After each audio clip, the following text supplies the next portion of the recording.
रोमा के लिए अब तक जो भी रिश्ता आता सिर्फ और सिर्फ इसलिए मना हो जाता है क्योंकि मिस्टर अरविंद दहेज देने के सख्त खिलाफ थे। आज भी एक रिश्ता रोमा के लिए आया था। बड़े ही सलीके के साथ रोमा ट्रे में चाय लेकर अंदर आई थी। सलीके से उसने दुपट्टा ओढ़ रखा था। जैसे ही लड़के की माँ ने रोमा को देखा तो मुस्कुरा उठी। अपने साथ बैठे हुए बेटे को आंखों से इशारा करने लगी कि वह देखो यही लड़की है। बैठे हुए लड़के ने जब रोमा को देखा तो अगले पल मुस्कुराकर सर झुक गया। कहने लगा कि माँ मुझे ये लड़की पसंद है। मुझे इससे ही शादी करनी है। उसकी माँ भी उठी, अपने दूसरी तरफ रोमा को बिठाया और कहने लगी, बस आपकी बेटी तो हमें बहुत पसंद आ गई है। यही हमारे घर की बहू बनेगी। सामने रोमा के माँ-बाप बैठे थे। जब उन्होंने यह सुना तो मुस्कुरा उठे। खुश हो गए कि बस भगवान हमारी बेटी के भाग अच्छे करे। लड़के वाले भी अच्छे खाते परिवार से थे और अच्छे परिवार से संबंध रखते थे। लोगों को भी इस रिश्ते से कोई मसला नहीं था। वह बहुत खुश थी जब लड़के की माँ कहने लगी, देखिए भाई साहब, मेरी कोई बेटी नहीं है, सिर्फ एक यही इकलौता बेटा है। हम आपकी बेटी को बिल्कुल अपनी आँख का तारा बनाकर रखेंगे और इसे बहुत खुश रखेंगे क्योंकि हमारा एक ही बेटा है, लाडला है और सारी ही लड़कियों की नज़र इस पर है। अभी पिछले हफ्ते ही मेरी जिठानी अपनी भांजी का रिश्ता लेकर मेरे बेटे के लिए आई थी। कहने लगी कि वह दहेज में मेरे बेटे को एक घर देगी और जमीनें भी देंगी और फिर शादी के बाद बिजनेस में हिस्सेदारी भी करेंगे। लेकिन हमने इसलिए मना कर दिया क्योंकि उनकी लड़की बड़ी ही दुबली पतली सी थी। ऐसा लगता था जैसे हड्डी का ढांचा हो। नैन नक्श भी बिल्कुल खास नहीं थे। इसलिए सोचा कि अपने इकलौते बेटे की शादी करेंगे तो किसी सुंदर लड़की के साथ। अब आपकी बेटी हमें पसंद आ चुकी है, लेकिन बात यह है कि हम चाहते हैं कि हमारी परिवार में बेइज्जती ना हो सके, बल्कि जिस परिवार में भी हमारे बेटे की शादी हो, वह लोग हमारे बेटे को अपना बेटा समझकर और अपनी बेटी को अपना दिल का टुकड़ा समझकर जो मर्जी दे दें। उसे दहेज तो नहीं कह सकते, बल्कि अपनी बेटी और होने वाले बेटे के लिए तो कर सकते हैं। यूँ घुमा-फिराकर बात लड़के वाले दहेज पर ही कर चुके थे। मिस्टर अरविंद जी ने जब यह सुना तो अपनी पत्नी को देखने लगे और चेहरे पर एक तरीके से मुस्कुराहट आ गई और गहरी सांस लेकर कह रहे थे, इतनी बात बनाने के बाद लड़के वालों ने एक बार फिर दहेज की डिमांड कर दी थी। मिस्टर अरविंद जी कहने लगे कि आप मुझसे क्या उम्मीद रखते हैं कि हम आपके बेटे को क्या दें? दहेज के नाम पर आप किस चीज़ की डिमांड करते हैं? अगले ही पल लड़के की माँ रोमा को अपने साथ लगाकर कहने लगी, बस ज़्यादा कुछ नहीं। जैसा उन लड़की वालों ने कहा था कि वह हमारे बेटे को गाड़ी, घर, कारोबार में हिस्सा देंगी, बस वैसे ही आप भी दे दीजिए, ताकि उन लोगों का भी मुँह बंद हो सके। मिस्टर अरविंद जी ने जब यह सुना तो फौरन उठ खड़े हुए कहने लगे कि बहुत-बहुत मेहरबानी आपकी। दरअसल मुझे कुछ काम है और मैं जा रहा हूँ। आप लोग चाय पी चुके हैं तो यहाँ से चले जाइएगा। इसका साफ मतलब था कि मिस्टर अरविंद जी ने अपनी बेटी का रिश्ता उनके घर में नहीं करना चाहिए था। इस बार भी लोग वापस जा चुके थे। इस तरह की बातें करके गए थे कि पता नहीं कैसे लोग हैं, शर्म ही नहीं है। अरे आज के ज़माने में तो दहेज के बगैर शादी ही नहीं होती। अगर ऐसे ही जिद पर अड़े रहें, तो उनकी बेटियां भी कभी शादी नहीं हो पाएगी और ऐसे ही जवानी ढल जाएगी। रोमा बुत बन चुकी थी, वहीं पर बैठकर रोने लगी और फूट-फूट कर रोते हुए कहने लगी कि पापा दहेज के नाम पर भागते क्यों हैं? अगर थोड़ा बहुत दे देंगे तो क्या हो जाएगा? इतनी ज़्यादा जायदाद है पापा की, क्या वह अपनी इतनी जायदाद में से हमें दहेज नहीं दे सकते? ऐसे तो हम लोग बैठे ही रह जाएंगे। अरे मैं तो बड़ी हूँ, मेरे बाद 2 बहनें और भी हैं और बालों में सफेदी आ जाएगी, क्योंकि हमारा बाप हमें दहेज नहीं दे सकता। इतना कहकर रोमा उठकर वहां से चली गई थी। यह भी नहीं देख पाई थी, दरवाजे के बाहर उसका बाप खड़ा उसकी बातों को सुन चुका है।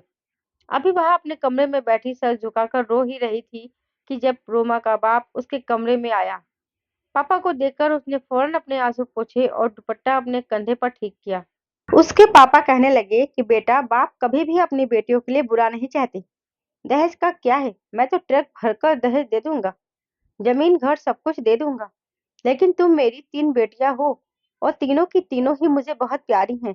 अगर मैं मेरी एक बेटी को दहेज दूंगा, तो दूसरी बेटी को भी देना पड़ेगा और फिर तीसरी को भी। लेकिन मसला बेटा यह है कि मैं जिस भी बेटी को दहेज दूंगा, अगली बार आने वाले लोग उससे भी ज्यादा डिमांड करेंगे। यूं तो सबको देता देता मैं कंगाल हो जाऊंगा। लेकिन बात सिर्फ यही पर नहीं है। तुम खुद सोचो, लोग मेरी बेटियों को ब्याहने के लिए आते हैं या फिर सामान लेकर अपने कमरे में भरने के लिए। हम जिस समाज में रहते हैं, वहां पर लोगों की पता है सोच क्या होती है।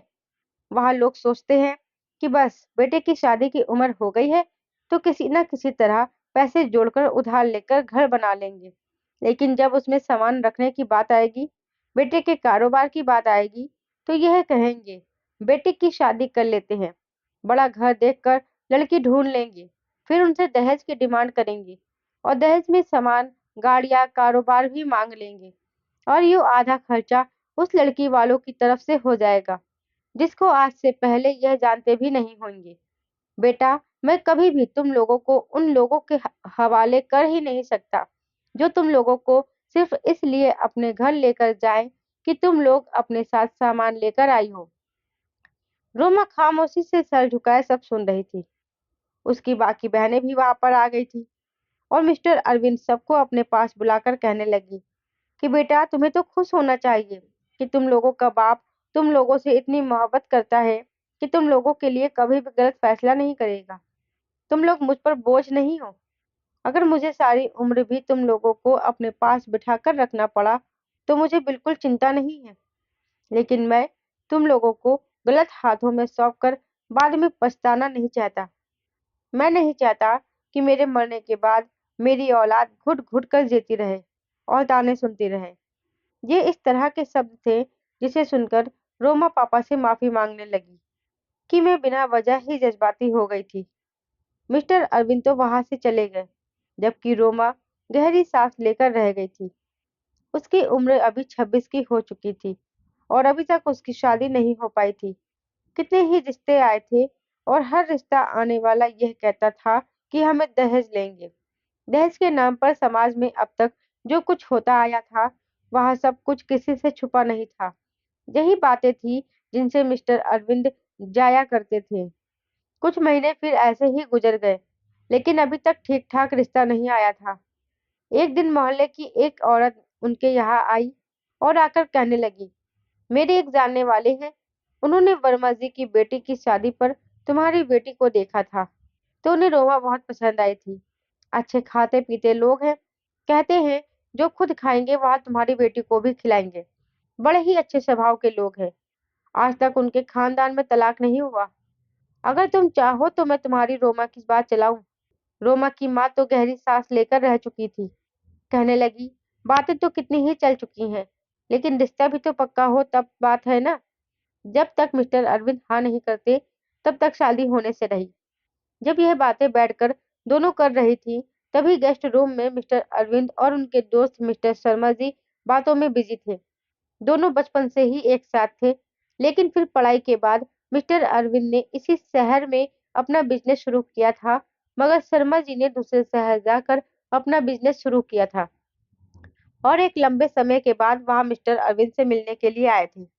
उन्होंने अपनी बेटियों के रिश्ते के बारे में भी जिक्र कर दिया था कि जो लोग भी आते हैं, सबसे पहले दहेज मांगते हैं। और अभी घर के बाहर आई औरत यही बात कर रही थी कि वह लोग दहेज के सख्त खिलाफ है। उन्होंने तो मुझसे दहेज की कोई डिमांड नहीं की। यूरोमा की माँ ने ये कह दिया कि ठीक है, आप उन लोगों को हमसे मिलवा दें, हो सकता है इस बार मेरी बेटी का नसीब उनके साथ जुड़ चुका हो। रोमा उस समय किचन में बर्तन धो रही थी। जब उसने यह बात सुनी तो फौरन बाहर आई और कहने लगी कि माँ छोड़ो, एक बार फिर मुझे तैयार होना पड़ेगा। बाजार से मिठाई आएगी, समोसे आएंगे, चाय बिस्किट में बहुत पैसे बर्बाद हो जाएंगे। जब पता भी है कि हर कोई दहेज के पीछे मरता है, तो बिना वजह खर्चा करने की क्या जरूरत है। वह तो जैसे टूट चुकी थी। फिलहाल कुछ दिन बाद लड़के वाले उनके यहाँ मिलने के लिए आ गए थे। लड़के वालों का स्वभाव वाकई में बहुत अच्छा था। रोमा तो थी ही बहुत प्यारी लड़की। देखते ही वह उसे पसंद कर चुके थे। कहने लगे कि हम अब बस इस पर फिदा हो चुके हैं। अब बस जी कर रहा है कि अभी के अभी अपनी बच्ची को अपने घर बहू बनाकर ले जाऊं। औरतों का यह कहना था कि मेरे यहाँ एक बेटी और एक बेटा है। दोनों ही मुझे बहुत प्यारे हैं।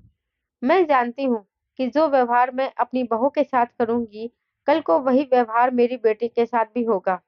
उनकी बातें मिस्टर अरविंद को अट्रैक्ट कर रही थी। वह लोग कहने लगे कि हम अगले ही हफ्ते आएंगे और मंगनी की रस्म कर जाएंगे। उन्होंने दहेज का नाम तक नहीं लिया था। इसे सुनकर मिस्टर अरविंद भी खुश हो गए कि आखिर उनके मतलब के लोग मिल चुके थे। कुछ ही दिन बाद वह लोग आए और मंगनी की रस्म भी कर दी गई। लड़का भी बड़ा ही हैंडसम और नौजवान था। रोमा भी दिल ही दिल में उसकी खातिर खास जगह बना चुकी थी। जल्दी शादी की तैयारियां शुरू कर दी गई थी और सूट और ज्वेलरी सब रोमा ने अपनी पसंद की ही ली थी। मेहंदी की रस्म भी खूब धूमधाम धड़ाके के साथ की गई थी। लड़के वाले मेहंदी लेकर लड़की वालों की तरफ आए थे और खूब हल्ला गुल्ला किया गया। कहीं न कहीं एक अनजाना सा डर था जो मिस्टर अरविंद जी महसूस कर रहे थे। न जाने वहाँ क्या बात है समझ नहीं पाए थे। यही प्रार्थना करते रहे कि कल का दिन अच्छे से बीत जाए और उनकी बेटी इज्जत के साथ इस घर से विदा हो जाए। अगले दिन सारा इंतजाम कर दिया गया। घर के बाहर ही मौजूद खुले में टेंट लगाया गया था और वहीं पर सारे इंतजाम किए गए थे। और रोमा ब्यूटी पार्लर से तैयार होकर आ चुकी थी। दुल्हन को तैयार करके स्टेज पर बैठा दिया गया था। तभी मेहमान बार बार घड़ी पर टाइम देखने लगे। कहने लगे कि अभी तक बारात नहीं आई। वह लोग तो कह रहे थे 8 बजे तक बारात पहुंच जाएगी और अब तो 9 बजने वाले हैं। मिस्टर अरविंद ने भी देखा कि समय निकलता जा रहा है तो लड़के वालों को कॉल करने लगे। पहले तो उन्होंने फोन नहीं नहीं उठाया, लेकिन फिर जब फोन उठाया और बात सुनते ही मिस्टर अरविंद मेहमानों से अलग हो गए। और जो बात उन्हें पता चली, वह सुनकर मिस्टर अरविंद के चेहरे के एक्सप्रेशन ही बदल चुके थे। वह परेशान दिखाई देने लगे थे। चलते हुए अपने पत्नी के पास गए और चेहरे पर बहुत मुश्किल से मुस्कुराहट रखते हुए उन्हें यह बातें बताने लगे कि आखिर मामला क्या है। सच्चाई जानकर तो मिस्टर अरविंद की पत्नी भी काफी परेशान हो चुकी थी। कहने लगी कि यह क्या कर रहे हैं? अब क्या होगा सरमल जी? दूर खड़े ही देख रहे थे। अपने दोस्त को परेशान देखकर चलते हुए उनके पास आए और कहने लगे कि सब खैरियत तो है? क्या मसला आ गया है? लड़के वाले अभी तक क्यों नहीं आए? मिस्टर अरविंद ने जब यह सुना तो पहले तो थोड़े परेशान हुए, फिर एक तरफ उन्हें ले जाकर कहने लगे कि लड़के वालों की तरफ से फोन आया है। वह कह रहे हैं कि दरअसल हम तभी बारात लेकर आएंगे जब आप हमारे बेटे को एक प्लॉट और ट्रक भरकर दहेज देंगे, जिसमें घर में इस्तेमाल होने वाली सारी जरूरत की चीज होगी। अगर आप राजी हैं तो अगले 1 घंटे में हमें बता दीजिए। आप यह सब कुछ देने को तैयार हैं? फिर तो ठीक है, वरना हमारी तरफ से इनकार समझिए। आपकी बेटी की बदनामी हो जाएगी और वह ऐसे ही बैठी रह जाएगी, लेकिन कोई उसे बिहाने के लिए नहीं आएगा। मिस्टर अरविंद यह बात अपने दोस्त को बता चुके थे। दोनों ही सोच में पड़ चुके थे। काफी परेशानी वाली बात थी। फोन तो बंद हो चुका था, मगर वह अभी भी मोबाइल को ही बार बार देख रहे थे।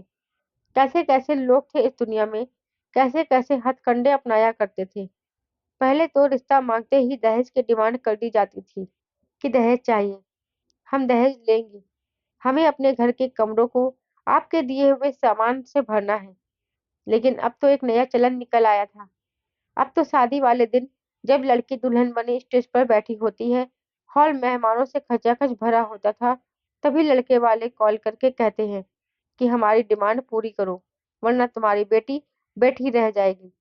मिस्टर अरविंद तो सर पकड़कर बैठ गए थे, जबकि शर्मा साहब उनके पास आए और कहने लगे, तुम्हें पहले ही अच्छे से जांच पड़ताल कर लेनी चाहिए थी। मगर मिस्टर अरविंद की आंखों में इस बार आंसू आ चुके थे। कहने लगे, और कितनी जांच पड़ताल करता?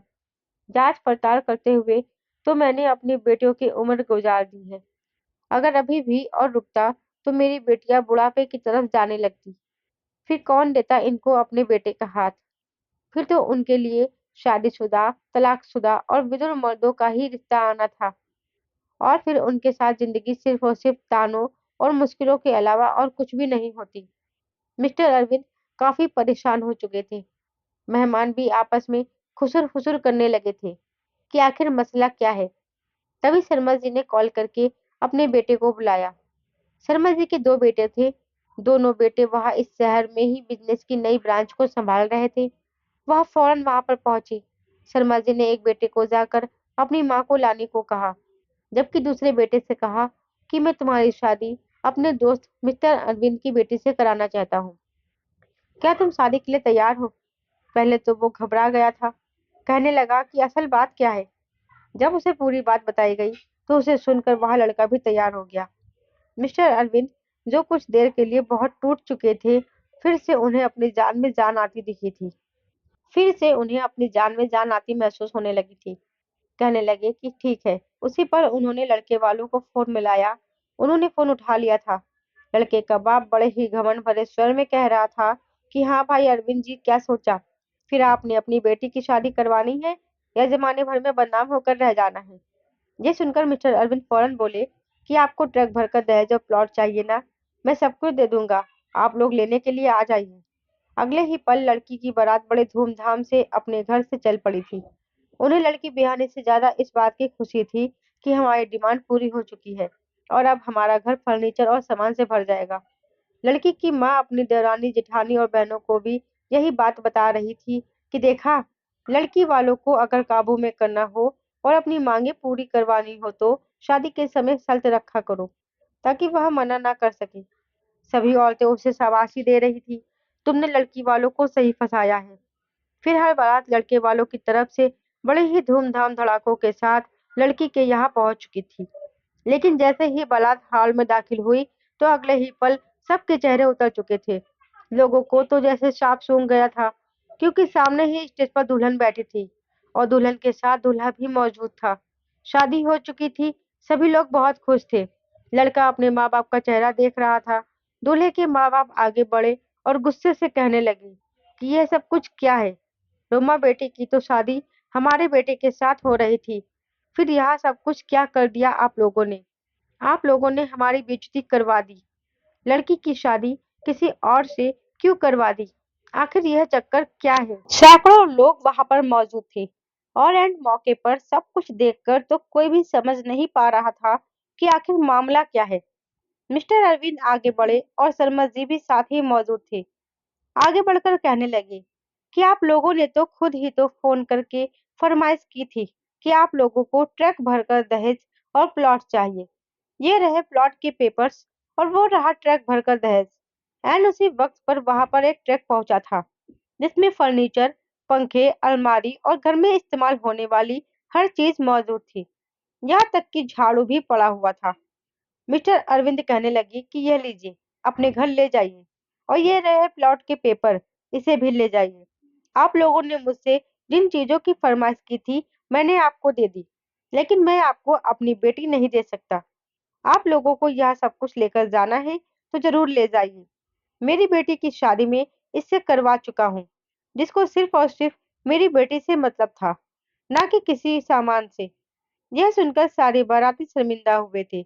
दूल्हा सर झुकाकर खड़ा था, जबकि दूल्हे के माँ बाप बहुत शर्मिंदा थे। आखिर बोलते भी तो किस मुंह से? वह तो चाहते थे कि बस लड़की वालों को दबाकर रखे, उन्हें नीचा दिखा सके।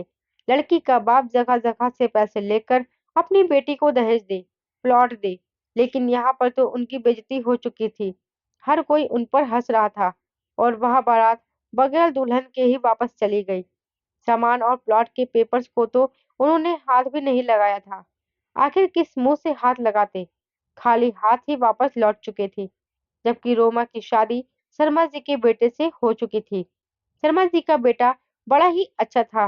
रोमा की शादी को आज 5 साल हो चुके हैं। भगवान ने उसे एक बेटा और एक बेटी भी दिया है। वह अपने घर में बहुत खुश है। अपने पति के साथ कई बार विदेश भी जाकर घूमकर आ चुकी है। और इसी तरह मिस्टर अरविंद की बाकी दो बेटियों की शादी भी बिना दहेज से हुई है और वह भी अपने घरों में ऐसे ही खुशी खुशी जिंदगी गुजार रही है। तो दोस्तों, उम्मीद करती हूँ आपको मेरी कहानी अच्छी लगी होगी। दोस्तों, कहानी अच्छी लगी है तो वीडियो को लाइक और शेयर करें। चैनल पर नए हैं तो चैनल को सब्सक्राइब जरूर करें। साथ ही बेल आइकन को प्रेस करें, जिससे वीडियो की अगली अपडेट सबसे पहले आपको मिले।